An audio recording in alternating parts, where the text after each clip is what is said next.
ده يا رب تعجبكم.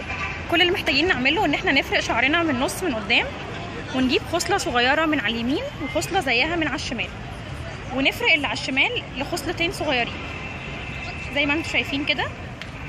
اهم حاجه الشعر اللي من تحت ده يكون كله نايم،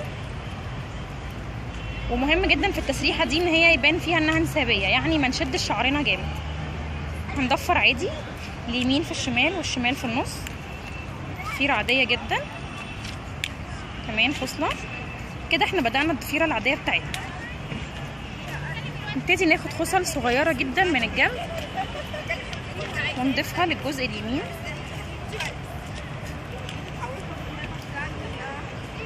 وزيها بالظبط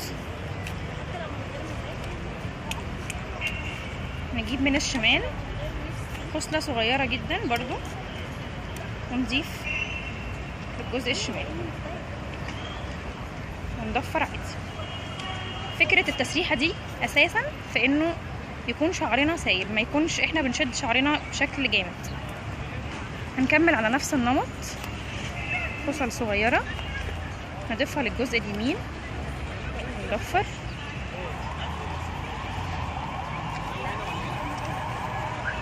من هنا كمان خصله صغيره نضيفها للجزء الشمال ونضفر.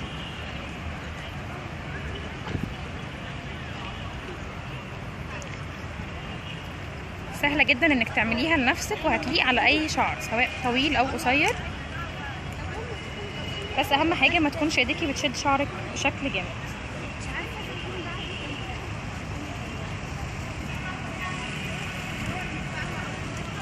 هنجيب تاني خصله صغيره من هنا. طبعا مفيش مشكله ان احنا هنستخدم المشط وسط كل خصله بحيث انه يطلع شعرنا متظبط اكتر.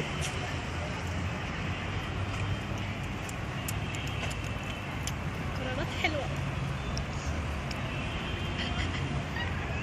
نجيب من الشمال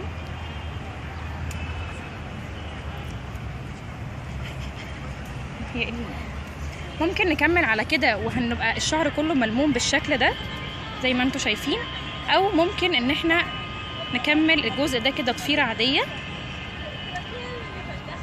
بحيث يبقى هو لوحده ووراء خلفيه الشعر مفرود. هنيجي في الاخر نستخدم استك صغير زي ده كده نربط بيه اخر الشعر.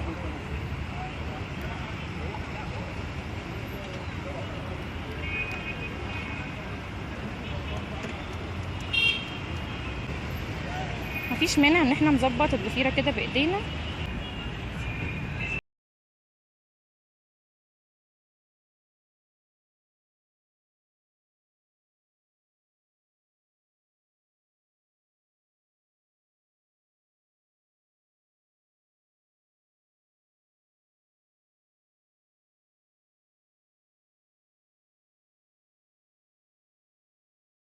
طبعا عشان نشوف الفيديو الجاي.